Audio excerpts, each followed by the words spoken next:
O jornal A Plebe.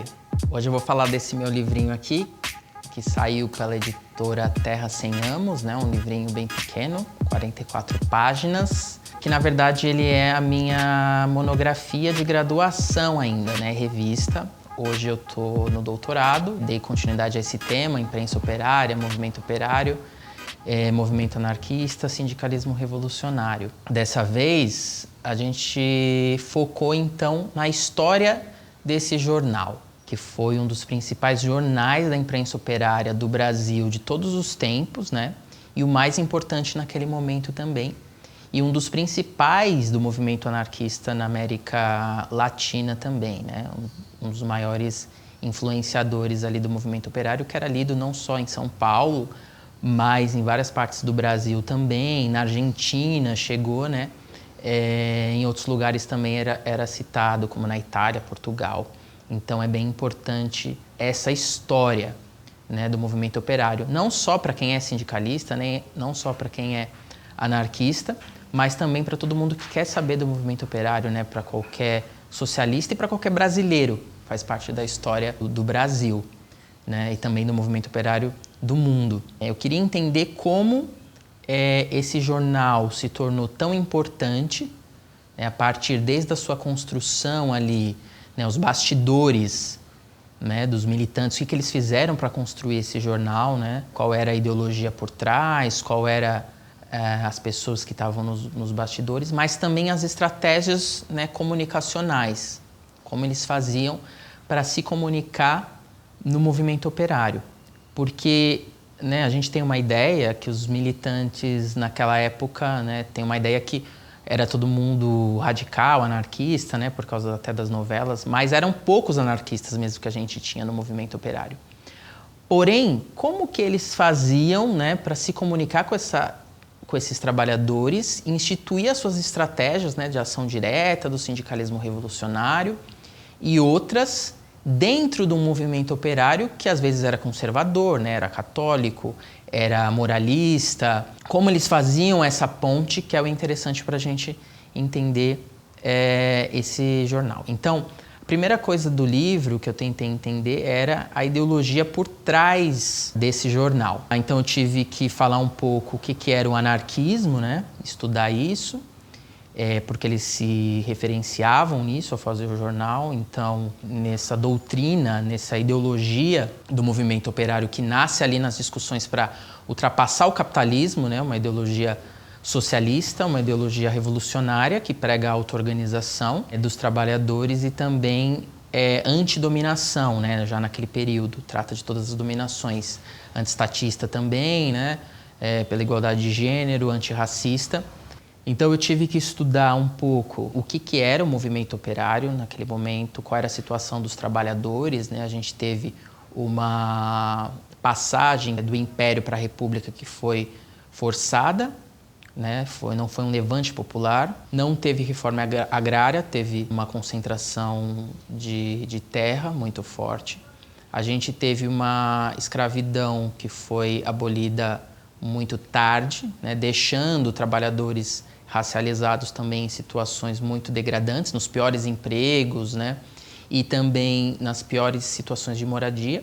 Mas também os trabalhadores que vieram substituir, né, numa ideologia muito racista, eugênica, tinham condições precárias também, trabalhando ali em fábricas insalubres, 12 até 14 horas de trabalho numa fábrica, vivendo em cortiços, né, ou em fazendas onde eles eram também açoitados, enfim. Essa situação da classe trabalhadora, que era muito precária, também é alvo de reflexão, porque ali, né, que esses militantes vão operar. Essas condições, né, por exemplo, esses trabalhadores, a maioria deles não podiam votar, não sabiam ler, não eram letrados. Isso fazia com que fosse um ambiente muito propício para esses anarquistas e sindicalistas fazerem seu trabalho de base, falando ali das suas ideias contra o capitalismo, contra o Estado Nacional, contra essa representação burguesa, né, eleitoral que não representava eles de fato. Então, fazia com que tivesse essa ponte, né, esse diálogo fosse bastante fácil. E eu tive que também aprender sobre a trajetória de alguns militantes, né, que escreviam esse jornal. Então, um deles era o Edgar Lenroux, que trabalhava na imprensa operária desde os 16 anos, né, e foi acompanhando esse crescimento do movimento operário em São Paulo. Também tinha outros que eram anarquistas, influentes na cidade, participavam de mítins no interior de São Paulo, né, em outros estados, Minas Gerais, Rio de Janeiro também, e militantes internacionalistas, né? Um deles era um militante chamado Neno Vasco, que era um militante de Portugal, que veio para cá, né, organizou esse movimento operário e voltou para Portugal, trazendo muitas experiências daqui para lá. Mas ele se correspondia ainda e trazia essas informações da Europa para esse movimento operário brasileiro, que fazia esse jornal também ser internacionalista. Tinha outros militantes também, como Gigi Damiani, um italiano que ajudava nesse jornal, que se correspondia com italianos, né, com a União Sindical Italiana e com outros grupos anarquistas também na Itália que eram bastante fortes também. Eu tive que estudar também o que era essa estratégia do sindicalismo revolucionário, que é muito confundida na historiografia com o anarcossindicalismo, mas não era bem isso. A estratégia do sindicalismo revolucionário no Brasil era típica francesa, né? Ele não tinha uma declaração ideológica, por exemplo, com o anarquista. Tinha militantes da Confederação Operária Brasileira, que tinha ascendido ali desde 1906, 1908, que eram socialistas, né, heterodoxos, sindicalistas pragmáticos, mas que os anarquistas defendiam nesse sindicalismo era um sindicalismo de ação direta, era federalista, né, anticapitalista e antiestatista. Então, embora não declarado, né, por que eles não declaravam isso? Porque eles tinham medo de rachar. Então, se eles falassem anarcossindicalismo, ia rachar esses trabalhadores, né? E esses militantes não iam compor esse movimento. Mas deixando ele ali como um instrumento da classe trabalhadora de ordem de reclamação econômica, né, e de ação direta, isso servia muito bem nessa estratégia anarquista, mas que era usada por outros grupos e pela própria classe trabalhadora, isso que é mais importante. Já o anarcossindicalismo, que aconteceu na Espanha, aconteceu na Argentina, ele tinha uma forma de organização diferente. Ele já tinha um vínculo explícito com o anarquismo, né, por isso que é anarcossindicalismo. E ao invés do sindicalismo revolucionário, que era um órgão neutro, que tinha vários grupos políticos ali que impulsionavam isso, o anarcossindicalismo ele já se explicita e já age no seu programa, né, de maneira anarquista, e ali todos os seus integrantes, militantes e os trabalhadores que se filiam já têm essa consciência, né, e esse programa anarquista. Então eles veem a ação direta, o federalismo e o anarquismo como redundantes. Mas aqui no Brasil o que aconteceu foi o sindicalismo revolucionário, a estratégia do sindicalismo revolucionário e não do anarcossindicalismo. Compreendendo isso é que a gente pode, lá no livrinho, né, compreender o que era o jornal A Plebe e compreender as suas estratégias de comunicação. Uma estratégia de comunicação que eles faziam era falar muito da sua ideologia.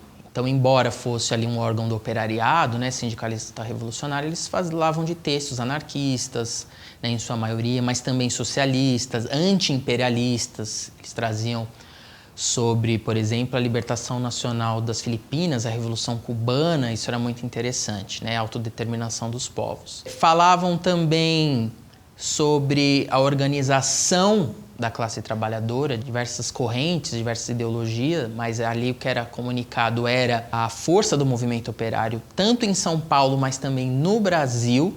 Isso era muito importante, então eles comunicavam, olha, a greve está acontecendo em Bauru, então os militantes que puderem ir lá ajudar, né?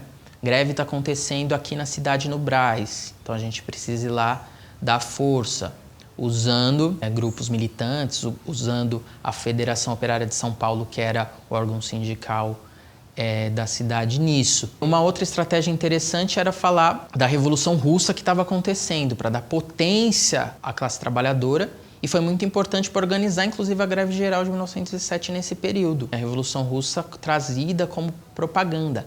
Naquela época não sabia, né, que iria dar depois no tipo de revolução que os anarquistas criticavam. Eles estavam em disputa, né? Os anarquistas estavam participando da Revolução Russa naquele momento, e eles traziam para falar, né, da auto-organização, da revolução que acontecia inclusive nas margens do capitalismo, né, que os anarquistas sempre pontuavam isso. Uma outra estratégia comunicativa bastante interessante era falar sobre os meetings, né, que estavam acontecendo, os encontros operários. Então, está acontecendo uma reunião ali para falar sobre a carestia de vida, ou para falar sobre uma situação, né, de gênero dentro do movimento operário. E era trazido esses debates também, por exemplo, o feminismo, né, embora não tinha esse nome, eles renegavam esse nome, tinha uma luta ali das mulheres anarquistas para a igualdade de gênero entre o movimento operário e também entre os anarquistas, né, apontando o machismo naquele momento. Então tinha um grupo que chamava Centro Feminino Jovens Idealistas, né? Uma militante importante era Isabel Cerutti, uma descendente italiana que fazia essa ponte. Outra estratégia comunicativa era falar de arte. Então tinha poesia, tinha poema, né? Falava sobre festas que aconteciam no movimento operário, que ajudavam, né, com dinheiro as organizações sindicalistas. Falava sobre a importância das ações recreativas que os sindicalistas faziam naquele momento, como o futebol. Para quem não sabe, muitos, né, inclusive o Corinthians foi fundado por sindicalistas revolucionários naquele momento, então o futebol era importante, embora tinha anarquistas que não gostavam de festas, não gostavam do futebol, que falavam que alienar a classe trabalhadora. Era um debate que existia nesses jornais também. Mas, enfim, era trazido isso como um elemento comunicativo. A conclusão que eu chego no livro é exatamente essa, que ele era importante, esse jornal, porque não era só um órgão de anarquistas, né, um órgão militante que queria ali construir de cima para baixo. Então tinha ideologia pronta e queria passar isso, como a gente vê em alguns momentos até hoje. Mas ele se tornou influente porque ele era um jornal da classe trabalhadora, o jornal dos de baixo, né, que participavam várias pessoas, não só aqueles militantes, mas várias demandas que estavam acontecendo ali na cidade, no Brasil e em outras partes do mundo.